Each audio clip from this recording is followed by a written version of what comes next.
Es normal sentir desasosiego en situaciones angustiosas o peligrosas, pero normalmente pasa rápido y la vida continúa. Sin embargo, la ansiedad es continua y para algunas personas no pasa. Se convierte en un problema que termina controlando sus vidas. Me di cuenta de que me dejaba llevar por el pánico cada vez que salía de casa. Mi casa era el único lugar seguro, así que si estaba dentro de estas paredes me sentía segura. Incluso tener que ir al buzón era algo tremendo.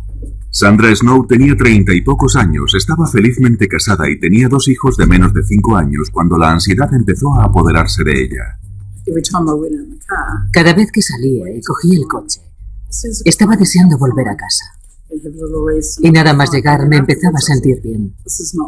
Descansaba un rato y me ponía bien. Después empecé a pensar, no son simples mareos, tiene que ser algo más. Tenía palpitaciones en el coche, me sentía mareada, con náuseas e incómoda. Y llegó un momento en que dejé de salir, siempre estaba en casa, ponía excusas, decía que no me encontraba bien, que tenía dolor de cabeza, que tenía algún virus estomacal, que estaba enferma, que los niños no estaban bien. Me inventaba cualquier excusa. Al recordarlo, Sandra es consciente de que evitó hacer ciertas cosas durante mucho tiempo. Pero después de 3 meses, particularmente agobiantes a cargo de sus 2 hijos pequeños, de un marido enfermo, un negocio y de ella misma, la ansiedad le superó. Hace como un año, digamos que empecé a evitar algunas cosas. No quería ir al cine y cosas así, ni estar entre mucha gente. Y además creo que el estrés de cuidar de mi familia también influyó de alguna manera. Durante los 7 años siguientes, Sandra vivió un constante miedo diario a los ataques de pánico que llegaron a controlar su vida. Es una sensación horrible.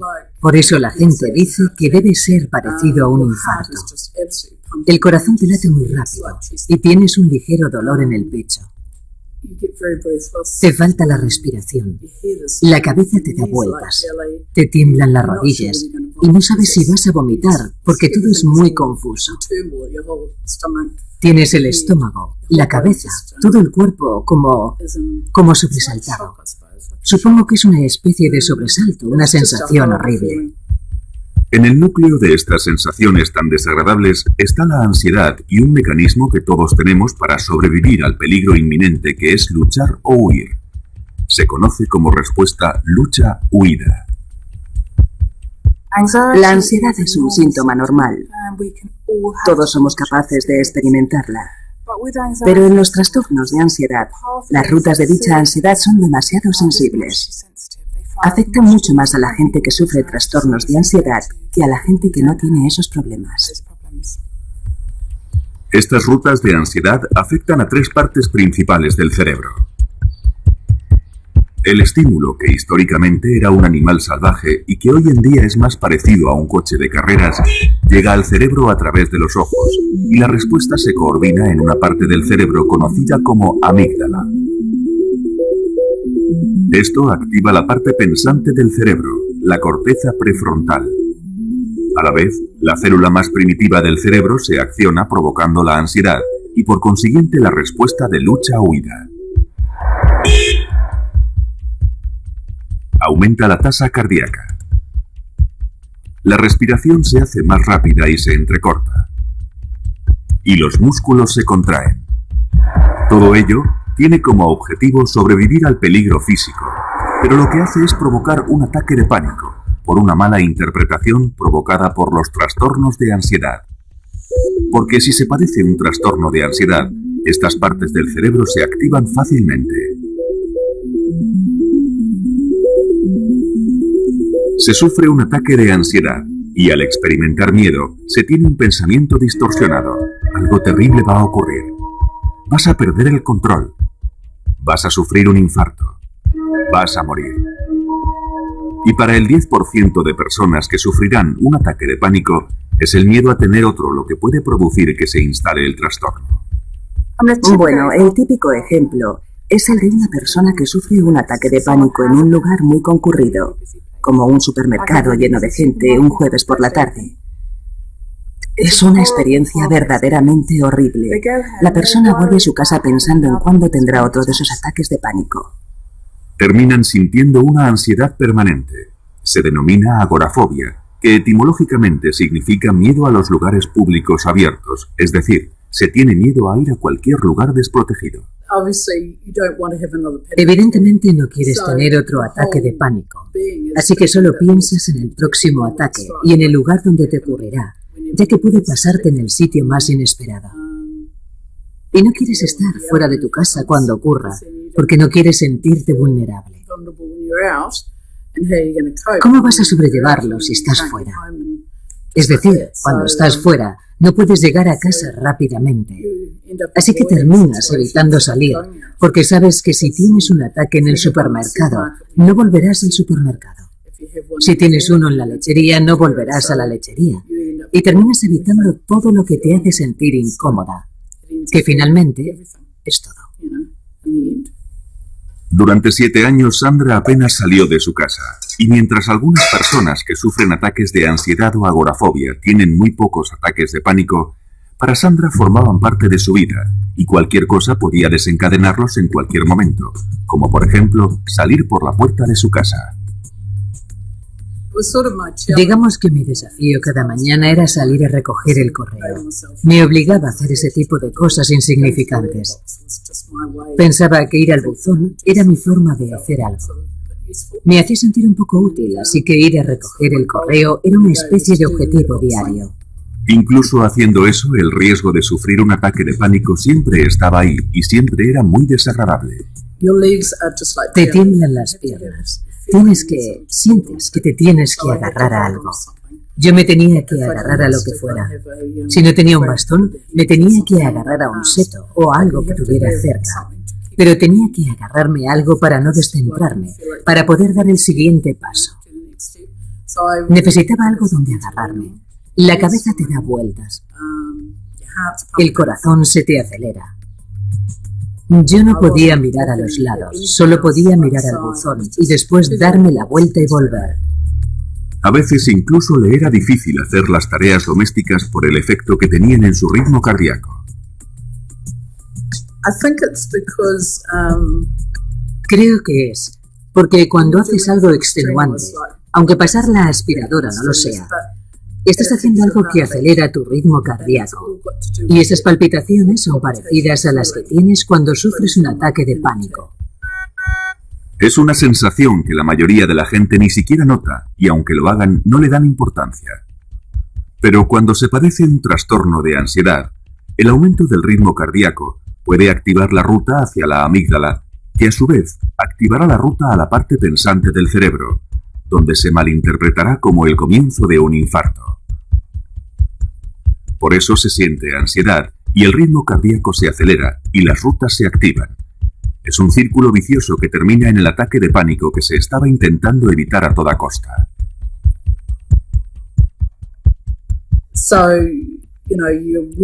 Así que cuando estás activa, sientes que tu corazón va a un ritmo diferente al normal.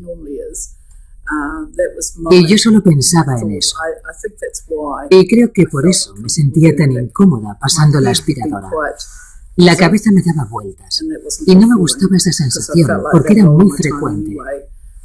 Me hacía sentir muy mal, así que la mayoría de las veces barría. Barrer era lo mío. Dependiendo de la naturaleza del trastorno de ansiedad, se dejan de hacer ciertas cosas para evitar lo que se cree que provocará el siguiente ataque de pánico.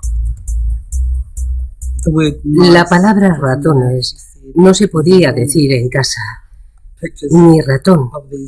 Tampoco podía ver fotografías de esas cosas en la casa, por mi miedo a tener un ataque de pánico y morir. 1 de cada 5 personas sufrirá un ataque de pánico en su vida, y 1/4 de ese porcentaje padecerá una fobia específica. Muchos saben lo que es sentirse incómodo cerca de una araña o de un perro. Pero si se padece una fobia específica, esas cosas y el ataque de pánico que pueden provocar adquieren proporciones aterradoras.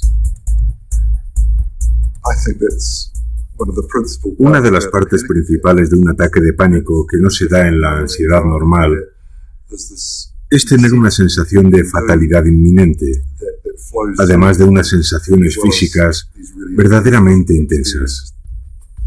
Cuando Joyce Waddington tenía 20 y pocos años y 2 niños menores de 5 años, su enorme deseo por evitar más ataques de pánico superaba con creces los niveles de ansiedad normal. Bueno, mi paranoia llegaba al punto de pensar que había ratones en el tejado. Creía que había miles de ratones y que un día se derrumbaría y todos los ratones me caerían encima por todo el cuerpo. Ver un ratón me matará, porque sufriré un ataque de pánico tan grande que moriré. Joyce era presa de una fobia totalmente desarrollada a los ratones, una fobia específica o simple. Es cuando la gente tiene un miedo concreto a cierto tipo de situaciones, a un objeto o a un animal del que están cerca. Y al quedar expuestos a ello, o simplemente el pensar en estar cerca, tienen una reacción inmediata de ansiedad, pasan mucho miedo y quieren huir. Y terminar con esa situación o resisten con gran dificultad. Normalmente se trata de alturas, espacios cerrados, espacios abiertos, fuertes vientos, agua, perros, gatos, serpientes, arañas, polillas, pájaros, insectos, ratones, agujas, sangre, médicos, hospitales. Hay cientos de fobias, pero estas son las más comunes. Todo parece bastante inofensivo, pero cuando se tiene una fobia específica, esta puede controlar la vida de una persona. No me podía quitar de la cabeza la obsesión de que había ratones en cualquier sitio. Lo que también me ocurría es que empecé a oler a ratones y los olía por todos lados, 24 horas al día.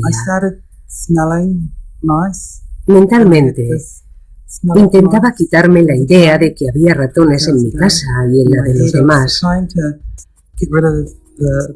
No era solo en mi casa. En las botas de agua. Se metían en las botas de agua. Y sabía que eso ocurría porque de pequeña tenía unas. Y un día que fui a ponérmelas salió un ratón de ellas. Creo que ese fue un momento trágico de mi infancia. Me fui a poner las botas de agua y salió un ratón de una de ellas. Los ratones se meten en cualquier parte y en ese momento me provocaron mucho estrés. Evidentemente, el estrés que Joyce sentía por los ratones era exagerado, pero eso no impidió que controlara su vida intentando evitarlo. Los ratones se meten en las despensas y estuve muchos años sin abrir una.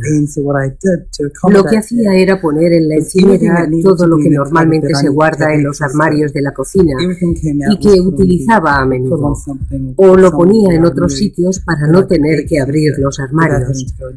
Tazas, platos, sartenes, cualquier cosa que normalmente se pone en una despensa, yo lo tenía en estanterías. Detrás del huidizo comportamiento de Joyce se ocultaba un miedo desesperado por lo que pudiera ocurrir si veía un ratón. Creía que me quedaría sin respiración, que no podría respirar, que me desmayaría en cualquier momento y que me moriría. Esa sería la reacción que tendría si veía un ratón. Recuerdo que en una ocasión me subí a una mesa. Creo que estuve subida unas 6 o 7 horas. Me quedé paralizada. No me podía mover. Creo que se denomina estado catatónico. Es cuando la gente se queda paralizada en un determinado momento. Hay quien tarda un buen rato en salir de ese estado. Yo solo pensaba en que viniera alguien a salvarme y todo terminó bien, pero no podía bajar sola porque ni siquiera sabía que estaba subida a la mesa. Mi marido no estaba en casa en ese momento, así que tuve que esperar a que llegara y ahí estaba yo, subida a la mesa. Y se quedó como diciendo, Dios mío, ahora me hace gracia, pero entonces no me hizo ninguna. En cualquier lugar, pero sobre todo fuera de su casa, el miedo a los ratones siempre acompañaba a Joyce. Nunca me sentía segura. Podía estar paseando por la calle y el miedo estaba ahí. No me sentía segura. De hecho, llegó un momento en que conocía mi casa. Conocía todos los rincones de mi casa y me aislé mucho. Cuando salía no conocía las casas de otra gente, no las conocía. Joyce terminó por no salir para nada de su casa. Creo que debieron ser unos 11 o 12 años, quizás. No salía de casa. Era más fácil quedarme y no salir, estar en casa con mis hijos. Y sí, supongo que aislarme. El miedo de Joyce a los ratones era muy intenso y no había nada que su marido ni nadie pudiera hacer para que cambiara. El objeto de tu miedo se convierte en algo aterrador y se tiene que evitar a toda costa. Por eso solo piensas en esa parte del problema y no en que pueda haber otras formas de resolverlo. Piensas que te dan mucho miedo los ratones y sabes que es algo que quizás no le ocurre a la mayoría de la gente, pero para ti no hay nada que se pueda hacer al respecto. Y mi marido era muy bueno diciéndome, no hay ratones ahí, es todo psicológico. Y yo respondía, no, sé que hay. Y a pesar de todo lo que me decía, yo seguía pensando que había ratones. No me importaba lo que dijera. Estaba convencida de que había ratones. Pero gracias a su marido y a un artículo periodístico conoció una asociación que tenía una línea telefónica de ayuda a las 24 horas del día para fóbicos. A partir de ahí todo empezó a cambiar. Y me dijo, creo que esto es lo que te está ocurriendo a ti. Deberías llamar a esta persona. Así que llamé a Marcia y empecé a hablar con ella por teléfono y me empezó a informar sobre el miedo que padecía. No supe que se trataba de una fobia hasta entonces. Y volví a recuperar mi vida porque había dejado de tenerla hacía 12 años. Algo hizo que Joyce se diera cuenta de lo que le ocurría, y al ser consciente de que tenía un problema, supo que existía la posibilidad de hacer algo al respecto. Hasta entonces, había asumido que el miedo a los ratones era parte de sí misma, por lo que la idea de someterse a un tratamiento nunca se le había pasado por la cabeza. La gente suele sufrir trastornos de ansiedad mucho tiempo antes de ser consciente de ello. Los consideran parte de su personalidad. Piensan, es mi carácter, me preocupo por todo. No lo consideran una enfermedad. No son el tipo de cosas que cuentan al médico. Se va al médico por un dolor de garganta o de extremidades, pero no por ciertos aspectos de la personalidad. Así que estas personas sobrellevan como pueden su preocupación y ansiedad crónica. Por eso muchas personas con trastornos de ansiedad llevan vidas muy limitadas y aisladas en lugar de buscar ayuda. Durante muchos años he hecho de todo para ocultar los síntomas sin saber con seguridad qué ocurría en mi propio cuerpo. Ni siquiera podía reunir la suficiente valentía como para preguntar a alguien ¿qué me está pasando? Asumí que era algo normal. A menudo suelen padecer diversos trastornos de ansiedad y pueden ser desesperantes. Si no se ha sufrido un trastorno de ansiedad, no es fácil comprender la intensidad que pueden llegar a alcanzar la angustia y el miedo. La preocupación acaba acaparando todo el tiempo. No es una preocupación sobre ciertos hechos aterradores que puedan ocurrir, sino sobre todo.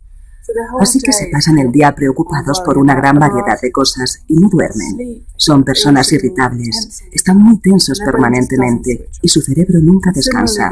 Y de forma parecida, la ansiedad social no es solo un problema de timidez, impide a la gente vivir su vida.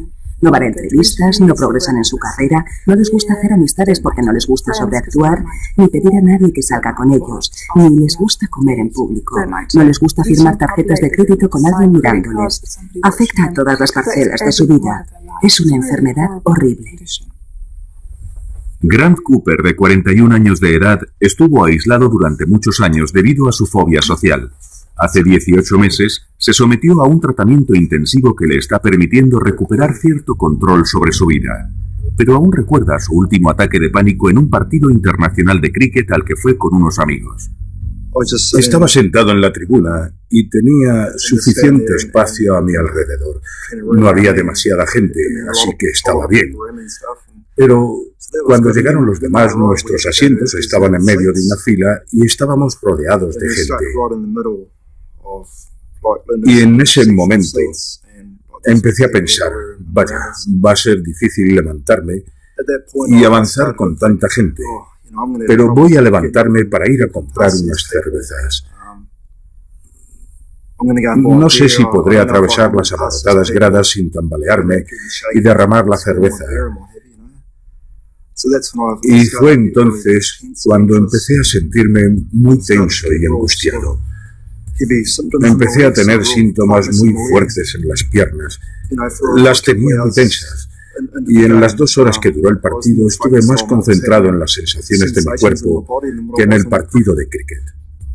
Durante años, Grant había intentado sobrellevar su ansiedad solo. Incluso cuando se dio cuenta de que tenía un problema, fue reacio a hablar de sus síntomas. A menudo son enfermedades que se padecen en silencio. El trastorno de ansiedad generalizada se suele padecer durante 20 o 25 años antes de ser tratado. Esas personas viven con un exceso de preocupación. Y en algunos casos la fobia social se suele sufrir 10 o 15 años antes de que se trate. Ahora tengo 41 años. Y sí, ahora soy consciente de ello. He empezado a ser consciente de que tengo problemas desde los 13 años. Grant recuerda perfectamente el comentario del compañero de clase que le hizo sentirse angustiado por primera vez. Hizo un comentario sobre la forma en que yo andaba, sobre cómo caminaba entonces. Y sí, no sé qué estaba haciendo en ese momento, no lo sé. A veces siento que ando normal y otras veces creo que me observan, y cuando me siento observado es cuando me pongo tenso y angustiado y se me agarrotan los músculos. A pesar de tener una infancia feliz, Grant fue un niño tímido y retraído. Recuerdo que era un niño nervioso y, bueno, también angustiado. Me daba miedo participar en muchos deportes y ese tipo de cosas. Era un niño muy callado y no me gustaba destacar. Pero padecer un trastorno de ansiedad no es simplemente una cuestión de timidez extrema. Las personas que sufren trastornos de ansiedad tienen quizás un tipo de personalidad subyacente muy sensible y angustiada, pero también tienen una afección que es más específica y que puede ser una ansiedad social, una fobia o lo que sea, o incluso una preocupación excesiva. Y nadie sabe en realidad por qué algunas personas desarrollan este tipo de trastornos y otras no. Es un curioso comportamiento del cerebro que no comprendemos totalmente. No sabemos por qué actúa de esa forma, si es debido a determinados percances durante la infancia, a algún tipo de vulnerabilidad genética. No sabemos por qué el cuerpo reacciona de esa manera peculiar, pero no tiene nada que ver con una posible debilidad. Estas personas no eligieron ser así, simplemente son así. Igual que otras personas que padecen otro tipo de enfermedades médicas. No es que sean más débiles, simplemente son así. Mala suerte. Los trastornos de ansiedad afectan al 20% de la población, y si se tiene la mala suerte de ser socialmente fóbico, estar con otras personas se puede convertir en un verdadero calvario.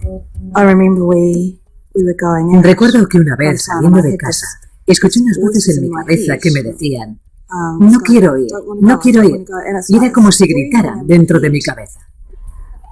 Cheryl Freeman, una mujer felizmente casada y con 2 hijos que ahora estudia psicología, cree que su fobia social surgió de un trastorno de ansiedad generalizada que había comenzado 10 años antes. Llegó un momento en que me daba miedo hacer muchas cosas, sobre todo cosas relacionadas con la comida. No quería comer alimentos y no sabía cómo habían sido procesados. No quería ser la primera en comer algo. Me daba miedo que algo estuviera envenenado. Y también ir al baño. Recuerdo que en una acampada tenía miedo de que alguien hubiera podido envenenar el papel higiénico. Algo bastante irracional. Por esa época, Cheryl tuvo uno de sus extraños ataques de pánico. Había comido unos frutos secos y empecé a sentir que me hinchaba. Aparte de que uno se hinche por dentro, yo creía que me estaba hinchando por fuera. Así que me fui a mirar en el espejo y me miraba y me volví a mirar y empecé a notar los síntomas. El corazón se empezó a acelerar. Así que llamé a una ambulancia y me llevaron al hospital. Me conectaron a un monitor cardíaco y mi corazón iba a 100 por hora. Me asusté mucho. Creía que me moría. Cuando tuvo el siguiente ataque de pánico, el trastorno de ansiedad de Cheryl ya se había convertido en una fobia social. Me daba miedo ser juzgada y criticada por otras personas. Sentía que todo el mundo me miraba, que no era lo suficientemente buena. Ese miedo a lo que otra gente pudiera pensar de ella le provocó una grave reacción física. Si íbamos a algún sitio donde hubiera más gente, pensaba, no les gusto, no les gusto. Y empezaba a tener un ataque de pánico. Era muy duro, porque sentía un dolor muy fuerte en las piernas. Temblaba. El corazón se me disparaba. Perdía totalmente el control y mi marido terminaba llevándome de vuelta a casa. Y si pasábamos por el hospital, yo le decía, creo que deberíamos parar para que me examinen. Y él me decía, no, es solo eso, estás bien. Y después llegaba a casa, me tumbaba en la cama y tenía mucho miedo de que eso me terminara matando. Los trastornos de ansiedad pueden provocar ataques de pánico o no. Sin embargo, cuando la persona se ve en la situación que teme, sufrirá uno. Un fóbico a los ratones, al enfrentarse a un ratón, tendrá un ataque. Un fóbico social, si se ve obligado a actuar o hablar en público, sufrirá un ataque de pánico. O una persona que padezca agorafobia tendrá un ataque de pánico en un lugar concurrido donde no podrá escapar. A pesar de las similitudes, los diferentes trastornos pueden diferenciarse claramente cuando se pregunta a los fóbicos a qué tienen miedo exactamente. Y la diferencia es que alguien con una fobia social odiará ser el centro de atención, odiará estar bajo la mirada de otra gente y tendrá mucho miedo a hacer algo que le humille o que le deje en ridículo. Y eso es muy diferente a lo que siente alguien con un trastorno de ansiedad cuyo miedo es sufrir un infarto, desmayarse, la sensación de fatalidad inminente. Con esa pregunta se obtienen respuestas muy diferentes. Otras diferencias son que alguien con fobia social no querrá tener a nadie cerca para que nadie vea lo humillante o lo estúpido que parece, mientras que alguien con un trastorno de pánico sí querrá tener a alguien cerca para que le ayude en caso de sufrir un infarto o algo así. Y las rutas del cerebro que están activadas también diferirán dependiendo del trastorno que se padezca. Cuando se han estudiado grupos de personas con estas afecciones y se han analizado qué partes del cerebro se encienden y cuáles se disparan en una situación que provoca ansiedad, parece que también son diferentes dependiendo del trastorno que se sufra. Por tanto, con la ansiedad social parece haber más actividad en la parte pensante del cerebro y en la amígdala que coordina la respuesta de la ansiedad. El trastorno por pánico activa esas dos partes del cerebro, pero también la parte inferior y más primitiva del cerebro responsable del lado físico de la ansiedad. Lo que se hace como resultado de la ansiedad también difiere. Alguien con fobia social, a quien no le gusta comer en público, se sentará de espaldas a la puerta para que nadie le pueda ver comer. Mientras que alguien con un trastorno de pánico se sentará muy cerca de la puerta para poder salir corriendo si sufre un ataque de pánico. Igualmente, en la cola de un supermercado, las personas con fobia social sentirán cada vez más ansiedad a medida que se acercan a la caja porque alguien les va a mirar. Van a tener que firmar su tarjeta y les temblará la mano y todo el mundo lo verá. Sin embargo, alguien con trastorno de pánico se sentirá cada vez más angustiado porque no puede salir de ahí. La agorafobia de Sandra era tan intensa que evitaba salir de casa. Sin embargo, no le impedía estar con gente. No padecía fobia social. No tenía problemas con los grupos sociales, pero salir y dejar la seguridad de mi casa era mi zona segura. Necesitaba el contacto con la gente, porque yo soy una persona muy sociable, igual que mi marido. Los dos lo somos. Pero tener gente en mi casa era algo diferente. Los ataques de pánico que tenía me incomodaban mucho, porque tenía que irme al dormitorio o al baño para intentar que se me pasaran. Cuando sufría un ataque, tenía que volver a salir y ser sociable de nuevo. Hace 7 años que el trastorno de ansiedad no controla la vida de Sandra Snow. Atrás han quedado los días en que el simple hecho de tener que ir al dentista le provocaba un ataque de pánico. Lo peor fue un día que me dolía una muela y no podía salir de la cama. No podía parar de llorar. Sentía mucha pena de mí misma. Nunca tuve ganas de suicidarme. Nunca quise acabar con mi vida, pero sentía que ya había tenido bastante. Y fue entonces cuando llamé a la Asociación de Fóbicos. Sandra habló con alguien que había pasado por lo mismo que ella, y eso fue muy tranquilizador. Me explicó lo que yo estaba sintiendo.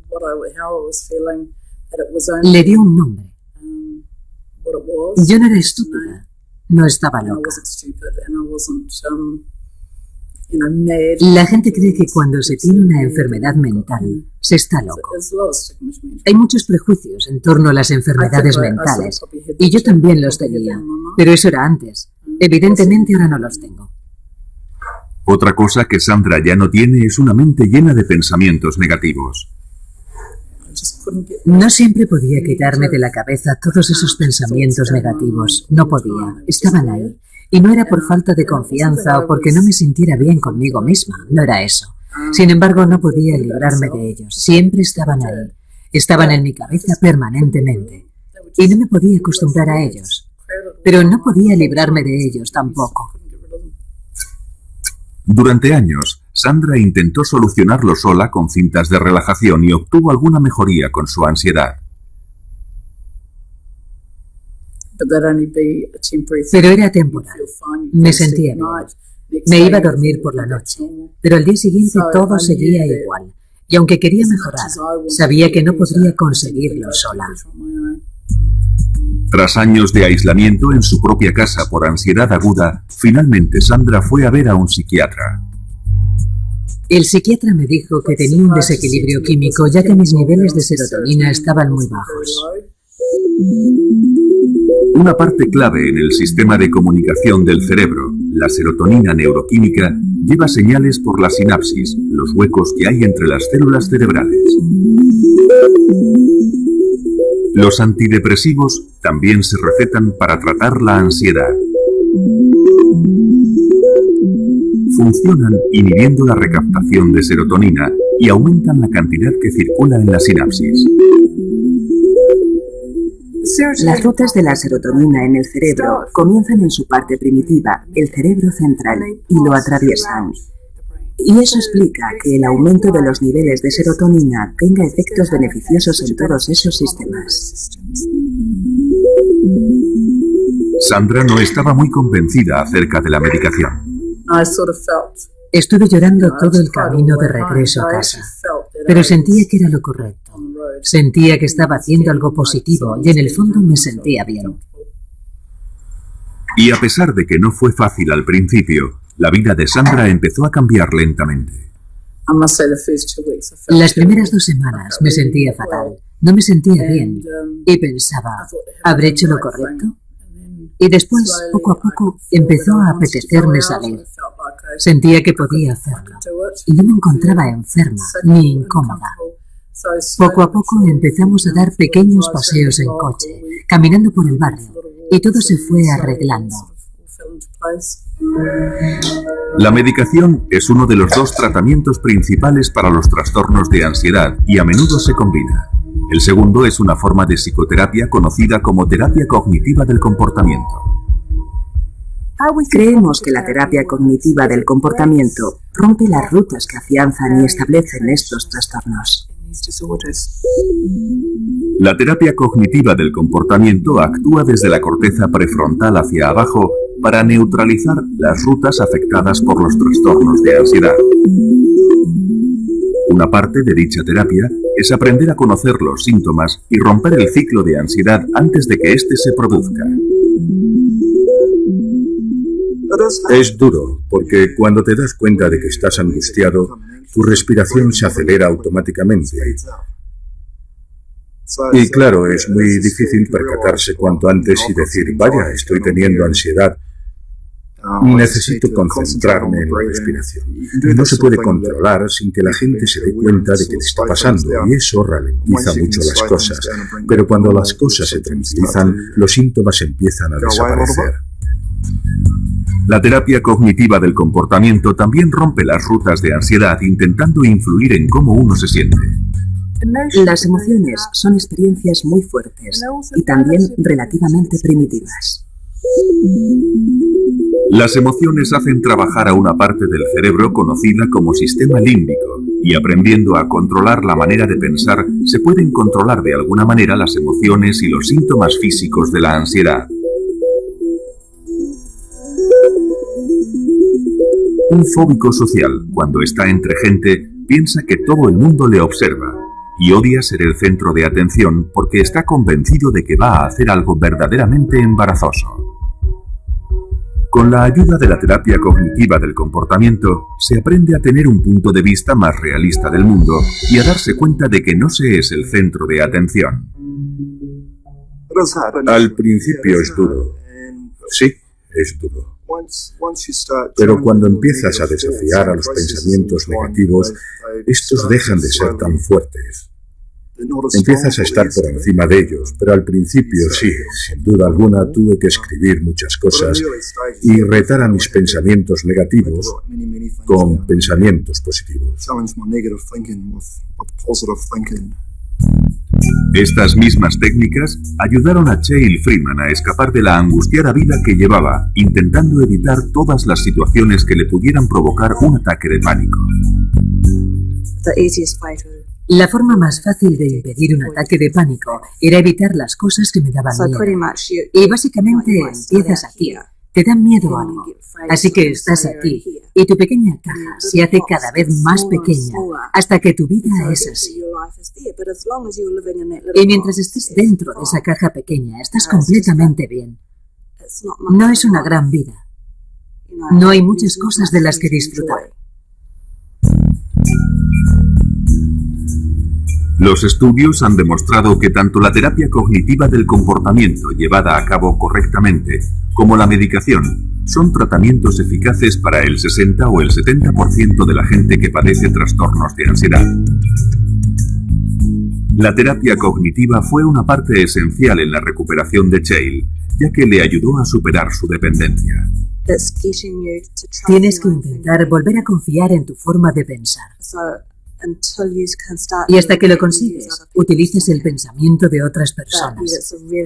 Pero sí, esa es una parte muy importante del proceso para llegar a la etapa en la que puedes pensar, vaya, se me está acelerando el corazón. ¿Por qué? Ah, vale, porque he subido escaleras. O puedes estar en una situación en la que te sientes alterado o nervioso y piensas, bueno, no pasa nada porque esté nervioso. Todo el mundo puede estar nervioso. Hay que aprender a confiar en uno mismo. Cheryl combinó la terapia cognitiva del comportamiento con otras técnicas como el Reiki, la relajación y la meditación. Sin embargo, cree que fue la medicación a la que al principio fue tan reacia la que le ayudó a poner toda la teoría en práctica. Hice muchas cosas porque tenía miedo de la medicación. Era uno de mis miedos generalizados. Me había propuesto hacerlo de una manera natural y lo quería conseguir para decir al mundo, se puede hacer así, no hace falta la medicación. Pero Cheryl fue finalmente a un psiquiatra que le dijo que también sufría una depresión. No le creí, pero tenía razón, porque la vida no me parecía divertida. No tenía alegría, no tenía felicidad. No tenía felicidad en mi interior, no la tenía, así que estaba deprimida y muy angustiada. Cheryl empezó a tomar la medicación y tras varios meses aumentando gradualmente las dosis, consiguió controlar su ansiedad. La primera vez que me di cuenta fue en una boda. En la iglesia estaba muy contenta y pensé, vaya, esto está bien. Y después, durante la cena, comí. Y comí lo que habían puesto, todos los platos. Y bebí un par de copas de vino y hasta bailé. Estaba muy relajada y pensé, es fantástico.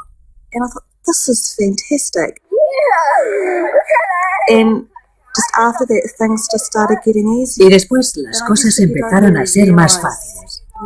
Y supongo que uno no se da cuenta en realidad. Es decir, no piensas todo el rato, vaya, lo he vuelto a hacer. Pero siempre te emocionas un poco. Piensas, sí, lo he hecho. Puede que a veces las cosas no salgan bien, pero tienes que pensar, de acuerdo, es un paso atrás. Pero con el tiempo, los buenos momentos empiezan a superar a los malos. Y llega un día en que deja de haber malos momentos. Dependiendo del trastorno de ansiedad que se padezca, otro posible tratamiento es la exposición gradual al objeto del miedo, lo que se conoce como terapia de exposición gradual.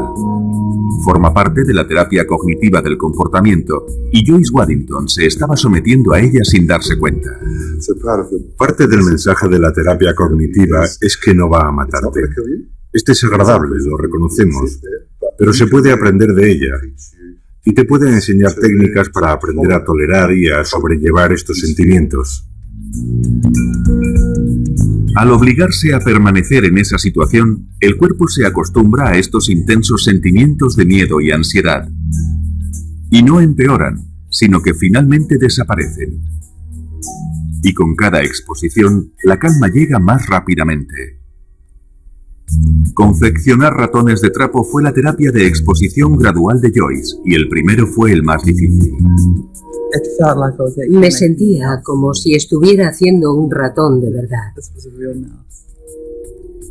Como si fuera un ratón verdadero. Creo que hasta tuve palpitaciones. Fue extraño ponerle la cola porque me parecía una cola de verdad. Cuando lo tuve entre mis manos, no quería volver a tocar un ratón nunca más. Tener un ratón entre mis manos. Creo que ese fue el peor momento. Pero con el tiempo fue cada vez más fácil. Me hice muy creativa y empecé a confeccionar otros animales también. Y a partir de ahí, mejoré mucho. Joyce ha recorrido un largo camino desde que hizo su primer ratón de trapo. No recuerdo cuándo sentí que empezaba a mejorar, pero un día no noté ese olor. No tenía el miedo de antes.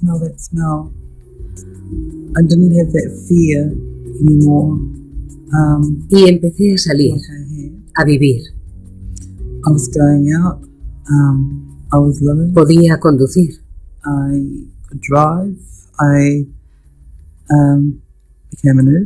Me hice enfermera. Enfermera de psiquiatría. Y empecé a vivir en el mundo de los vivos, supongo.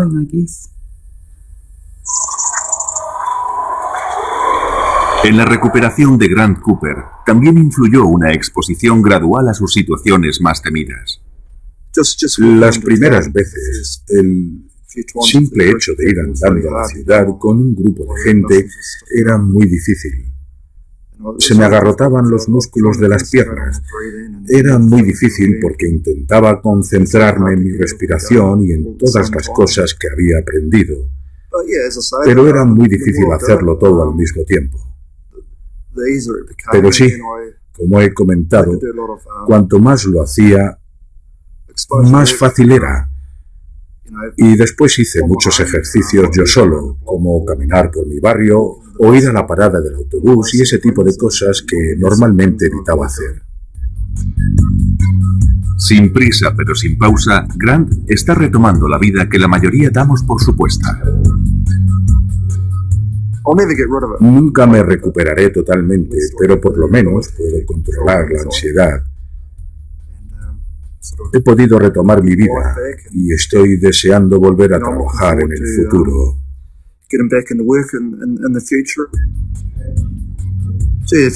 Caray, si vieras cómo estaba hace 18 meses.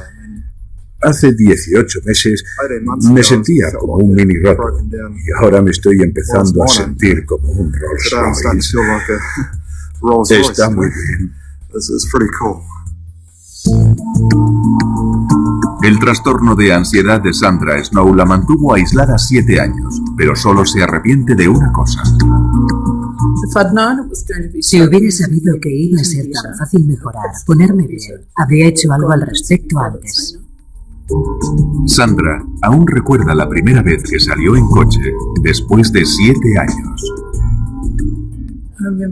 Recuerdo que cuando salimos a dar una vuelta en coche, Greg decía que era como llevar a un turista a pasear, porque había muchos edificios nuevos que no conocía. Casas nuevas, calles nuevas, zonas renovadas, en fin, muchos cambios. También fui a ver a mis hijos al colegio y también fui a casa de mis amigos, ya que algunos de ellos se habían mudado y no había ido a visitarlos. Ahora tenía una vida, pero fue poco a poco. No salí como un toro bravo a hacerlo todo a la vez. Era como si un nuevo mundo se abriera frente a mí. Sí, fue genial. Fue genial.